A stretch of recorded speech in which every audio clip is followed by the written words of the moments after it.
Good evening and welcome back to the channel.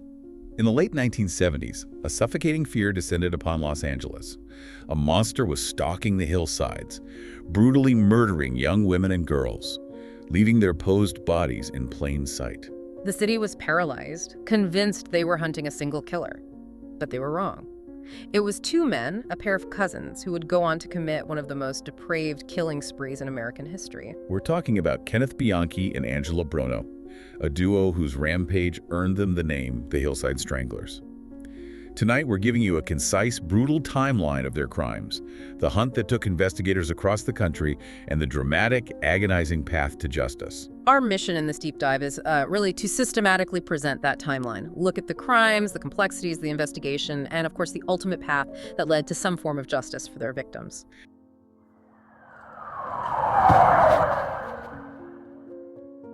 Let's start in Los Angeles. The reign of terror really began almost quietly, if you can say that about murder, with an unsettling discovery, a sign of what was looming. That's right. On October 17th, 1977, the body of 19-year-old Yolanda Washington, she was found strangled near the Ventura Freeway. Initially, maybe it seemed like an isolated tragedy, awful, but perhaps contained. But this first death, it chillingly set the stage. It did, because the escalation was almost immediate. Yeah. And profoundly disturbing. It quickly painted a very grim picture for the city. How quickly are we talking? Just 2 weeks later, October 31st, Halloween, 15-year-old Judith Lynn Miller was discovered. And her case was similar. Strikingly similar. Found murdered, strangled, and posed, just like Washington. This wasn't random. It signaled a terrifying, deliberate pattern emerging. 2 victims in 2 weeks. That alone would put a city on edge. Absolutely. And this rapid succession of, grim discoveries, it plunged the entire LA metropolitan area into this state of just growing anxiety. It was palpable. And it didn't stop there, did it? This spree continued Ooh. relentlessly. No, it didn't stop. It deepened the city's dread. Within just a matter of weeks, more victims tragically surfaced. We should name them. Alyssa Caston, Dolores Cepeda, Sujah Johnson, and Christina Weckler. Each discovery wasn't just another number. It amplified that pervasive fear. It solidified the horrifying reality that, yes, a predator, or as we now know, predators, were actively operating right there among them. Yeah, and the pattern you mentioned, it became clearer with each victim. Yes, depressingly clear. It was meticulously consistent and overtly cruel. Young women and girls abducted, yes, but also subjected to torture before being murdered. And then the dumping of the bodies. And the hills. exactly. Often posed. It really appeared to be as some kind of twisted, defiant message, a message aimed at both the public and, at law enforcement. So it wasn't just about killing and hiding the crime. Not at all. It felt like a psychological power play. A deliberate act designed to mock the authorities, to instill the maximum amount of terror, turning their victims, tragically, into instruments of their own macabre communication. The impact on the public must have been immense. Oh, profound. Widespread panic gripped Los Angeles. People were desperately trying to make sense of something incomprehensible. And that's when the name emerged. Yes. The public started calling the perpetrator the Hillside Strangler. Singular. They were absolutely convinced it was a single, monstrous individual responsible for all these heinous acts. That assumption, strangler, singular, shaped everything. It did. The brutality, the brazenness. It cast the shadow of fear over every aspect of daily life. Simple things like walking alone, driving at night, these became fraught decisions for many, especially young women. So the authorities had to respond. They did. Faced with this mounting crisis, a significant investigative effort was launched. In November of 1977, so just a month into the spree, basically. The task force. The Joint Task Force, yes. LAPD and the LA County Sheriff's Department. Their main goal was clear.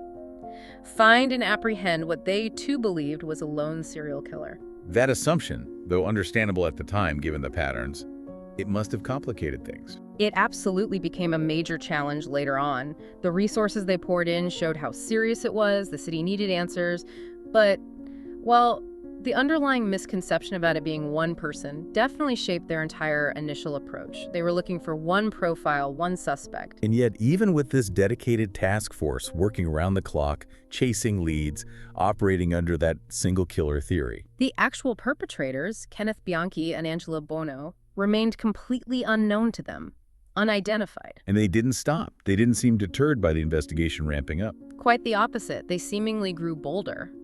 It's chilling, really, to think that while the entire city, the entire police force was hunting for one phantom, these two very real individuals continued their rampage. And more victims followed during this period. Tragically, yes. The city's fear just deepened. Evelyn Jane King, Lauren Wagner, Kimberly Diane Martin, each discovery fueled that relentless fear permeating the community. A constant state of unease. Exactly. Every day, the headlines screamed another grim report, a constant picture of horror. Los Angeles was just gripped by dread, and the pressure on that task force, you can imagine, was immense. They were working against this clock of escalating violence. And then it seemed to stop, or at least the LA part of it. That's right. The Los Angeles phase concluded, quite abruptly actually, with the discovery of the final victim found there, Cindy Hudspeth. That was in February 1978. Her body marked the end of that initial onslaught, the one that had terrorized LA for roughly 4 months.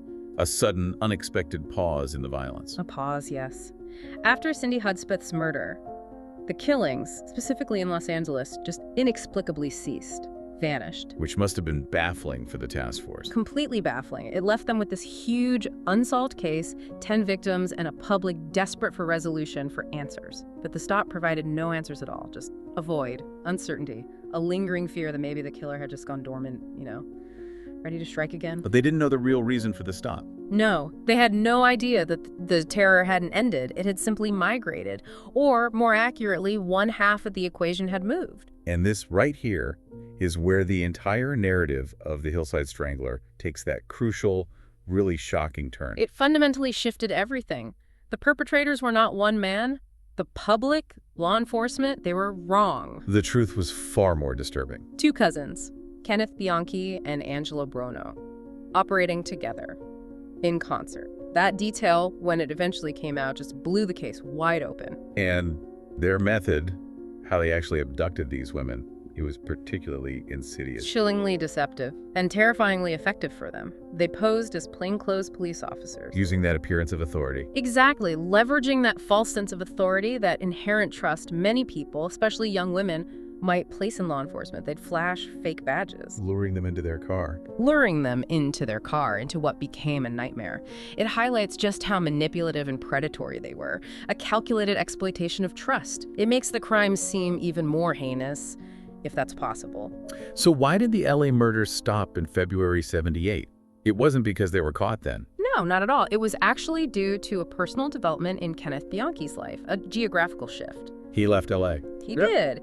In May of 1978, so just a few months after Cindy Hudspeth's murder, Bianchi packed up and left Los Angeles. Where'd he go? He moved north to Bellingham, Washington, apparently seeking a fresh start after a relationship failed. So his relocation just paused the killing spree in Southern California. Effectively, yes. And unknowingly, it transferred the threat, or at least part of it, to a completely new, unsuspecting community hundreds of miles away. Buono remained in LA, but Bianchi was the more, perhaps, impulsive element in some ways. But moving didn't change who he was, fundamentally. Not at all. His move didn't signify any kind of end to his violent impulses.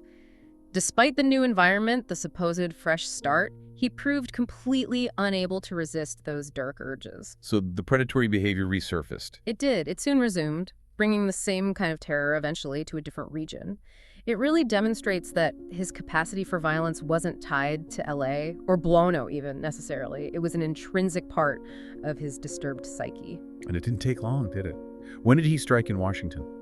It was less than a year after moving. January 1979, Bianchi initiated new crimes up in Bellingham. How did he operate there? The same way. A slightly different approach for the abduction, but the end result was tragically similar. He lured two college students, Karen Mandick and Diane Wilder. How did he lure them? With the pretense of a fake job interview. He got them to come to a house he was house-sitting. And both were found murdered. Both were murdered, yes. Strangled. The methods, the overall signature echoed the horrific patterns of the Los Angeles crimes. A chilling resonance across state lines. But this time, something was different. Something crucial. Yes. A critical difference emerged in Bellingham. One that would ultimately prove to be Bianchi's undoing. What was it? Witnesses. Unlike many of the LA abductions, which often seem to happen without direct witnesses to the initial encounter, or at least witnesses who realized what they were seeing. In Bellingham, people saw him. People saw Bianchi with the victims shortly before they disappeared. These crucial observations provided law enforcement with a tangible, concrete lead, a description, a connection. It marked a significant turning point in the entire sprawling investigation. Finally, a break. And the connection to LA must have been made quickly. Very quickly. The similarities between these brutal murders in Bellingham and the 10 unsolved cases down in Los Angeles, well, they were just too pronounced to be a coincidence.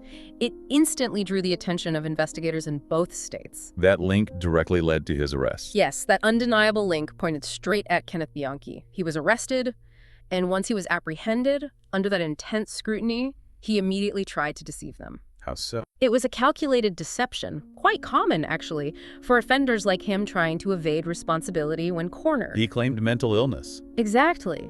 Bianchi claimed he suffered from multiple personality disorder, what's now known as dissociative identity disorder.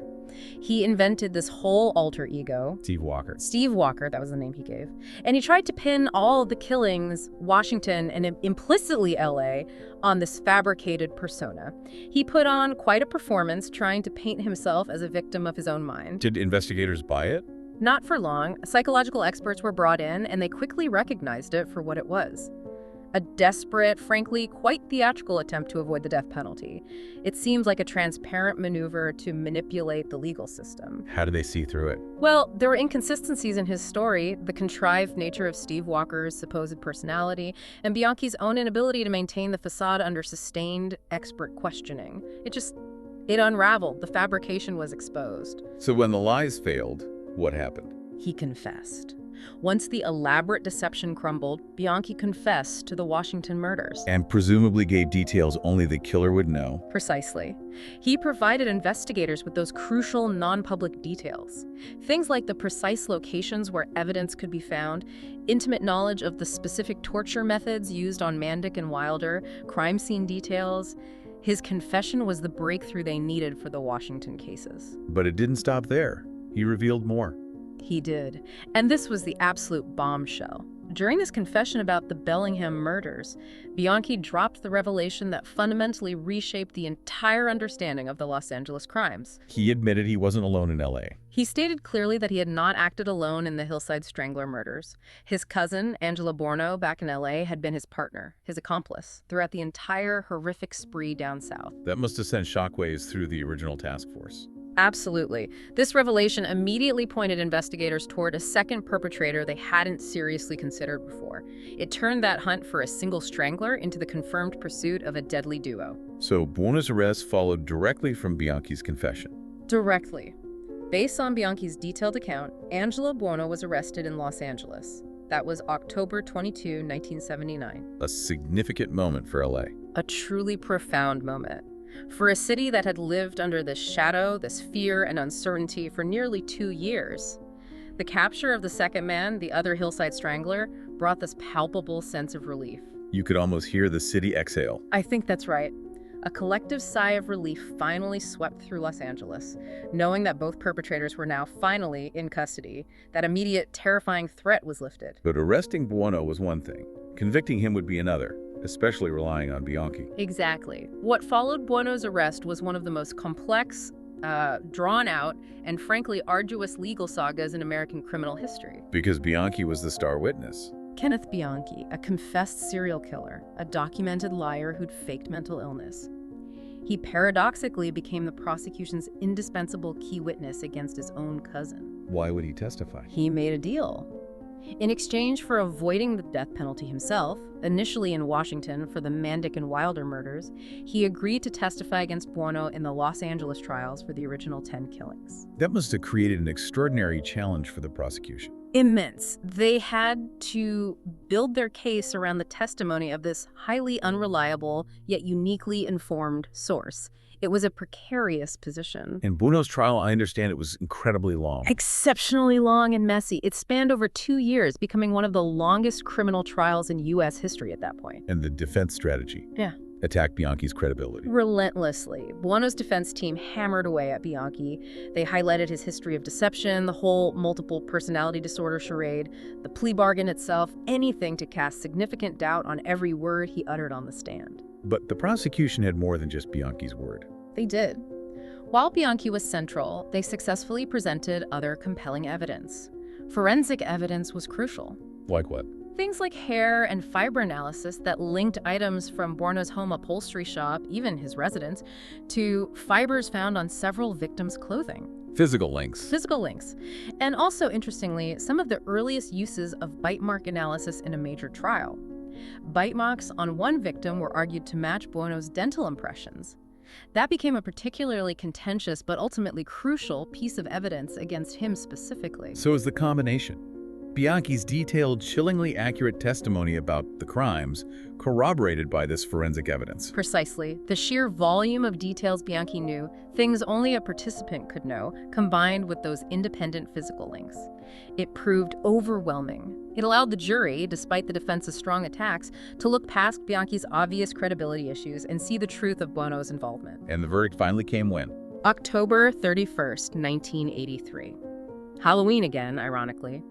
After that exhaustive trial and 18 long days of jury deliberation, Angelo Buono was convicted. On how many counts? 9 counts of first-degree murder. He was acquitted on one count, the Yolanda Washington murder, the very first one, where the evidence linking him specifically was perhaps weakest. But 9 convictions. And the sentence? Life in prison without the possibility of parole, ensuring he would never, ever pose a threat to the public again. And Bianchi's fate was already sealed by then. Yes. Kenneth Bianchi had already been sentenced previously in Washington state to multiple life terms for the murders of Karen Mandick and Diane Wilder. He later received additional life sentences in California after pleading guilty there too, as part of his deal. So both locked away for life? Both locked away for life. With those convictions and sentences, the legal system had finally rendered its judgment. It brought a measure, albeit a painful one, of closure to the victims' families and to the communities that had been terrorized for so long. So, with both cousins convicted and sentenced, the brutal reign of the Hillside Stranglers was finally definitively over. Yes, the prolonged terror that had gripped 2 states, first California, then Washington, it had come to an end. It closed a truly dark and disturbing chapter in American criminal history. But the impact lingers. Oh, absolutely. The deep scars left by their calculated cruelty, they persist even today. The fear they systematically sowed across 2 states, the 10 young lives destroyed in LA, the 2 in Washington, just the sheer depravity and manipulation behind their actions. It remains a chilling chapter. An unforgettable chapter in the annals of true crime. The impact resonated far beyond the victims themselves. It affected entire communities, changed how people felt about safety, about trust, even about law enforcement because of the impersonation tactic.